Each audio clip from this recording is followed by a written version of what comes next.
इस वीडियो में हम बात करेंगे राहु के क्या इम्पोर्टेंस है आपके मैरिज रिलेटेड चीज़ों में, ठीक है। और वो क्या क्या रोल करता है, ठीक है। अगर आपको मुझसे पर्सनल रीडिंग लेनी है तो उसके लिए आप मेरी वेबसाइट चेक कर सकते हैं या व्हाट्सएप पे मुझे मैसेज कर सकते हैं। राहु आपको दिखाता है क्या चीज़ें आपको इस लाइफ में पूरी करनी है। राहु एक फॉरेन प्लैनेट है, मतलब वो अदर कल्चर, डिफरेंट कल्चर को दिखाता है, क्योंकि राहु कभी भी सीधा रास्ता नहीं अपनाता है। राहु हमेशा अलग रास्ता ही अपनाएगा। अगर सारे लोग एक रास्ते पर चल रहे हैं तो राहु दूसरे रास्ते पर चलेगा। वो कभी भी कोई काम सीधे तरीके से नहीं करता है, ठीक है। वो अलग रहना चाहता है, सबसे अलग, सबसे अनोखा, सबसे यूनिक चीज़ करना चाहता है, क्योंकि उसे रिस्पेक्ट चाहिए, उसे दूसरों जैसा नहीं बनना है। इसीलिए राहु डिफरेंट कल्चर को दिखाता है, क्योंकि वो दूसरों के जैसा बनना ही नहीं चाहता है। वो अलग अलग चीज़ों को करना चाहता है, अलग रहना चाहता है, यूनिक रहना चाहता है। राहु के नक्षत्र भी आर्द्रा हो गया, शतभिषा हो गया, स्वाति हो गया, इन नक्षत्र के लोग भी बहुत अलग होते हैं। एक्वेरियस जिसको राहु को रूल करता है, वो साइन भी दूसरों से काफ़ी ज़्यादा अलग होती है। तो ये राहु है। राहु अगर किसी चीज़ को ठान ले तो उस चीज़ को करने के लिए वो कुछ भी कर सकता है, वो ऑब्सेस्ड है। और राहु को कोई फ़र्क नहीं पड़ता है अगर वो कोई शॉर्टकट या गलत रास्ता भी अपना ले। गलत गलत इन द सेंस कि वो दूसरों के लिए हो सकता है गलत हो, बट आपके लिए नहीं होगा, क्योंकि राहु एक यूनिक प्लैनेट है, ठीक है। राहु का इंट्यूशन पावर भी बहुत ज़्यादा स्ट्रॉन्ग है, तो ये भी चीज़ राहु कर सकता है। अब मैरिज में इसका क्या रोल है? तो मैरिज में जो राहु का रोल है वो यही है कि ये सबसे पहले ऑब्स्ट्रक्शंस क्रिएट करता है। मैरिज, जब मैरिज की बात आती है तो वहाँ पर आपके हार्ट इन्वॉल्व होते हैं। करियर की बात आती है, वहाँ पर आपका दिल इन्वॉल्व नहीं होगा, बट मैरिज में हार्ट इन्वॉल्व हो जाता है।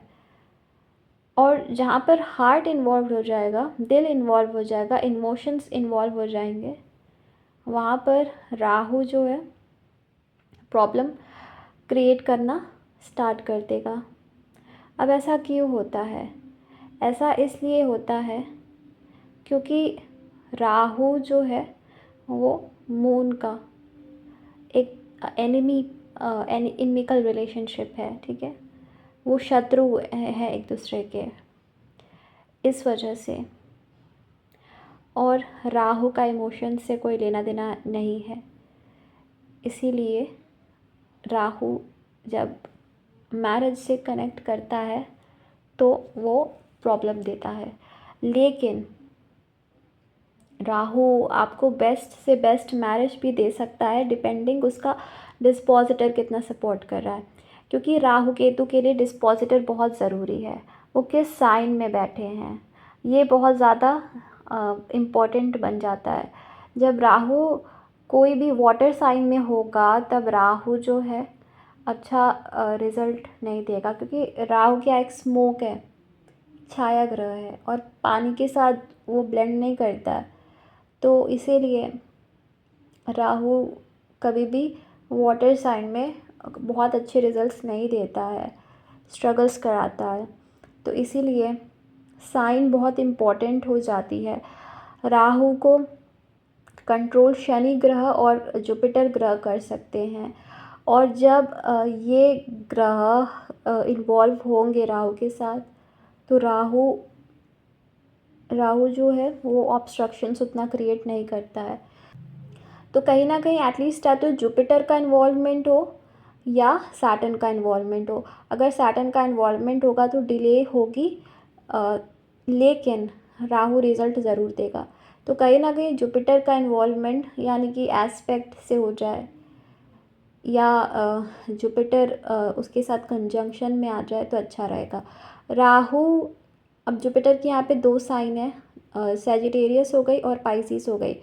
सैजिटेरियस साइन जो है वो फायर साइन है, तो राहु यहाँ पे ज़्यादा बेटर रिजल्ट देता है।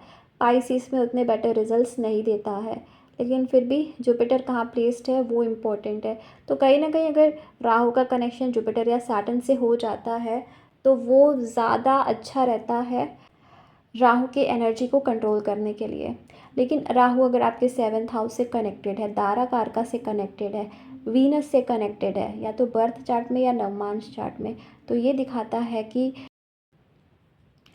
आपकी मैरिज बहुत डिफरेंट तरीके से हो सकती है। या तो लव मैरिज हो सकती है, या फॉरेन कल्चर में मैरिज हो सकती है, फॉरेनर के साथ हो सकती है, या आपकी जो मैरिज है बहुत अचानक से सडनली आपकी मैरिज फिक्स हो सकती है, या बहुत अलग तरीके से हो सकती है, फॉरेन में हो सकती है, डिफरेंट कल्चर में हो सकती है, डिफरेंट रिलीजन में हो सकती है।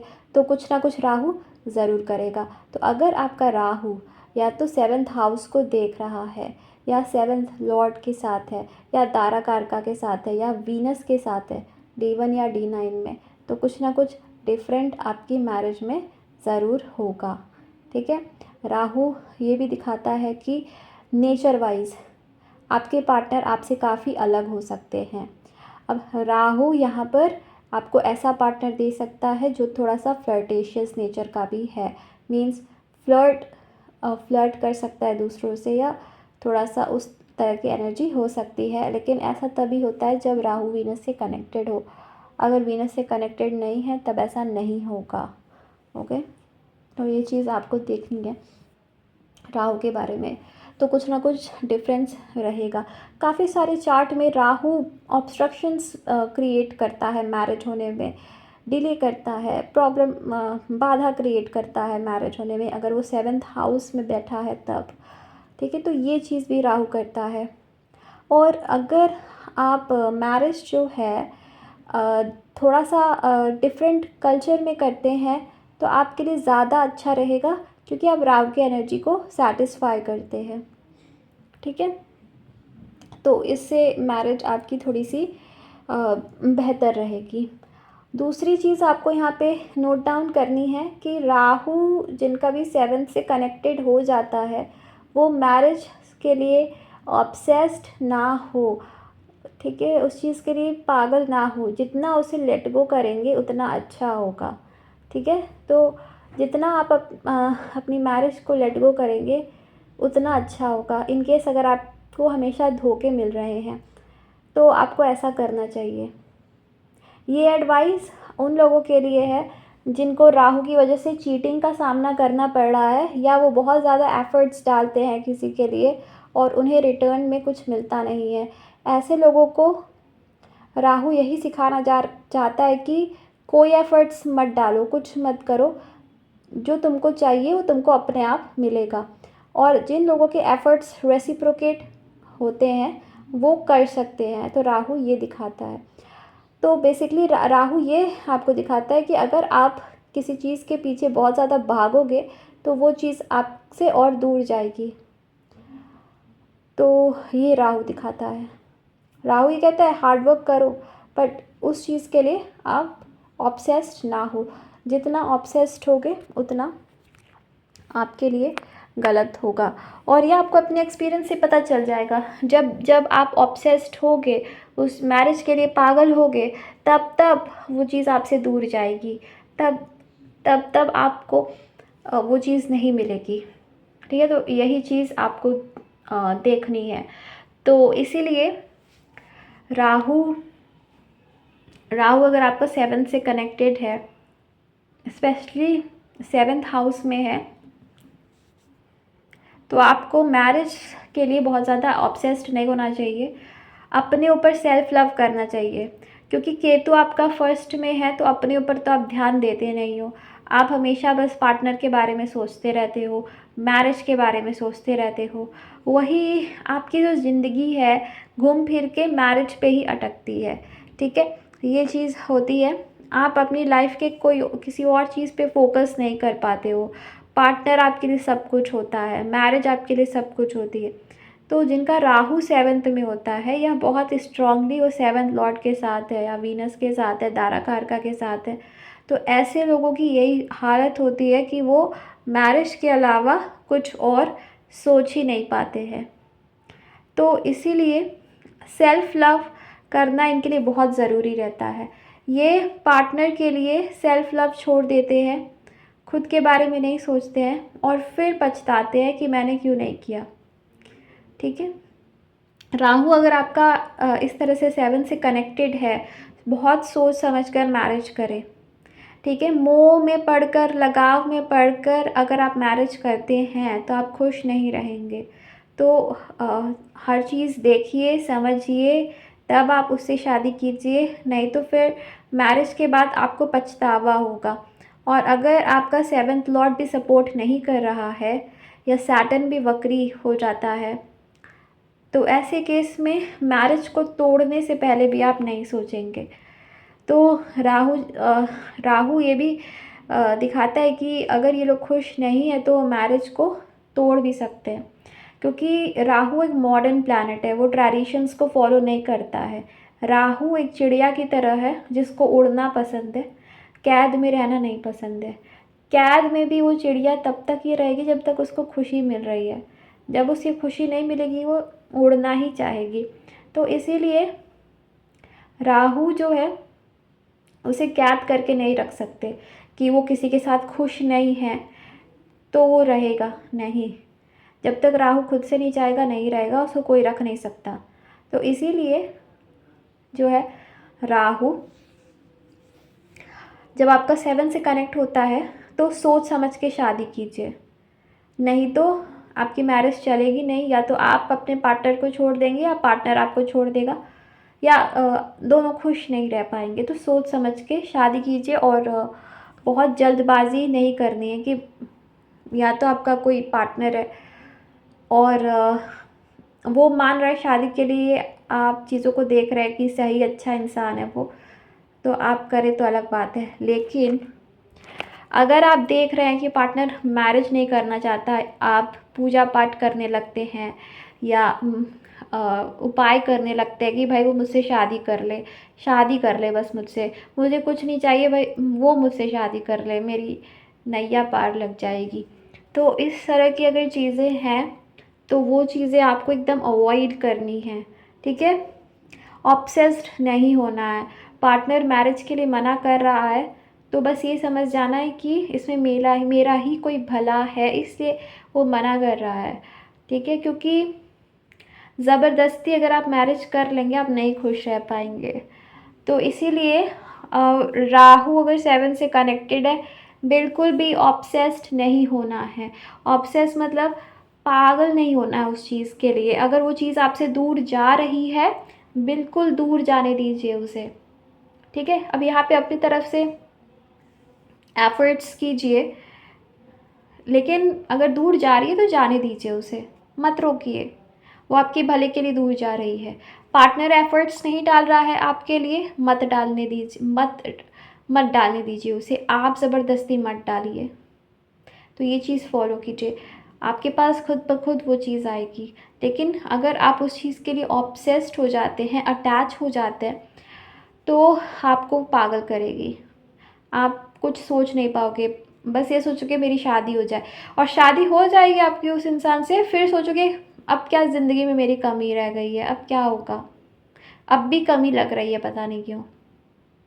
तो राहु यहाँ पर आपको आपका पार्टनर, आपका सोलमेट देगा जब आप मोह माया में नहीं पड़ोगे कि एक इंसान से इतना लगाव हो गया कि कुछ दिखता ही नहीं है आपको सही गलत, वो इंसान आपसे प्यार करता है नहीं करता है वो भी नहीं दिखता है, आप अंधे हो गए एकदम, आपको कुछ समझ में नहीं आता, आपको बस उससे शादी करनी है, आप जादू टोना टोटका सब करने को तैयार हो उससे शादी करने के लिए। वो चीज़ आपको बाद में बहुत तकलीफ़ देगी। ठीक है, आप पछताओगे कि मैंने क्या कर लिया, मैंने ऐसे इंसान से शादी कर ली। जब शादी हो जाएगी ना तो आपका जो इल्यूज़न है वो खुद ब खुद टूट जाएगा, फिर आपको सही गलत दिखेगा। तो इसीलिए राहु अगर आपका 7 से कनेक्टेड है तो अंधे ना बने प्यार में, क्योंकि राहु जब 7 से कनेक्ट हो जाता है तो प्यार में अंधा कर देता है। जैसे प्यार में अंधे हो जाते हैं लोग ना, वैसे आप हो जाओगे। तो आपको क्या करना है, बहुत ही सोच समझ के फ़ैसले लेने हैं, कुछ भी गलत फ़ैसले नहीं लेने हैं मैरिज से रिलेटेड आपको। ठीक है, सोच समझ के करना है, ऑब्सेस्ड होके नहीं करना है और पेशेंस के साथ करना है।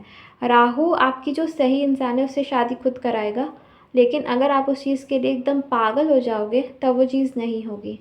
ठीक है, ज़्यादातर इसमें राहु में वन साइडेड लव में बहुत ज़्यादा पड़ते हैं लोग, कि सामने वाला इंसान आपसे नहीं उतना प्यार करता है और आप उसके पीछे पागल हो। तो मत पागल होना। राहु यहाँ पे आपको ये सिखाने के लिए आया है कि जो प्यार है वो टू साइडेड होता है, वन साइडेड नहीं होता है। ठीक है, इक्वल एफर्ट्स होती है उसमें, नहीं तो वो रिलेशनशिप नहीं है। तभी राहु की तो फर्स्ट 7th में है ना। तो ये चीज़ आपको सीखनी है। तो जितना आप ये चीज़ सीखेंगे अपनी लाइफ में उतना खुश रहेंगे। तो बस यही राहु को कंट्रोल करने का तरीका है कि आप जो है अपने ऊपर फोकस करें, सेल्फ लव करें, प्यार के लिए एफर्ट्स डालें। लेकिन अगर सामने से आपको कोई रिस्पॉन्स नहीं मिल रहा है तो समझ ले कि एफर्ट्स डालने की ज़रूरत नहीं है, वहाँ पर लेट गो कर देने की ज़रूरत है। और सोच समझ के शादी करें। बस प्यार में पागल हो चुके हैं, सामने वाला शादी करना चाहता है नहीं करना चाहता है ये भी आपको नहीं दिख रहा है, धोखा दे रहा है ये भी आपको नहीं दिख रहा है, आप एकदम अंधे हो चुके हैं प्यार में, वो चीज़ें नहीं करनी है। क्योंकि आपकी किस्मत अच्छी होगी तो आपको पार्टनर मिल भी जाएगा, लेकिन फिर आप पछताओगे। तो बहुत ही दिमाग से चले, क्योंकि राहु दिमाग से नहीं चलता है, क्योंकि राहु अपनी इच्छाओं के लिए बहुत ज़्यादा पागल होता है। तो बहुत ज़्यादा सोच समझ के चीज़ों को करना चाहिए। और राहु 7th में होता है तो ऐसे लोगों को लेट मैरिज करनी चाहिए आफ्टर 25। इन लोगों को अपने करियर में ज़्यादा फोकस करना चाहिए, अपने सेल्फ लव और अपनी ग्रोथ पे पहले फोकस करना चाहिए। इन लोगों को डेटिंग या रिलेशनशिप पे उतना नहीं पड़ना चाहिए। इन लोगों को डायरेक्ट शादी के लिए सर्च करना चाहिए, नहीं तो ये लोग वन साइडेड लव या प्रॉब्लम में बहुत ज़्यादा फंस सकते हैं, क्योंकि राहु इल्यूजन्स क्रिएट करता है और जहाँ पे राहु होता है वहीं हमारी सारी बुद्धि होती है। तो जब अर्ली एज में ऐसे जो टीनेजर्स वगैरह होते हैं वो अर्ली एज में अगर प्यार में पड़ जाते हैं तो फिर उनकी जो लाइफ है वो बहुत ज़्यादा इससे अफेक्ट होती है। तो अगर राहु आपका कनेक्ट हो रहा है 7th से, तो यही एडवाइस आपके लिए अच्छी रहेगी कि सबसे पहले आप अपने करियर पे फोकस करें, आप अपना करियर बनाएं। ठीक है, अपना सेल्फ लव करें, सेल्फ ग्रोथ करें।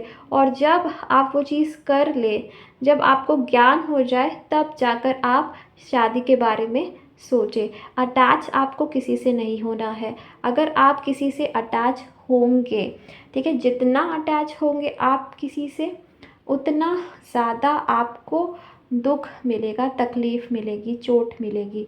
तो ये समझ ले कि आपको किसी से अटैच उतना नहीं होना है। ठीक है, अटैच अब मैरिज के बाद भी मत होना। अगर आप अटैच हो गए तो आप बस ये समझ लेना आपकी लाइफ ख़राब हो जाएगी।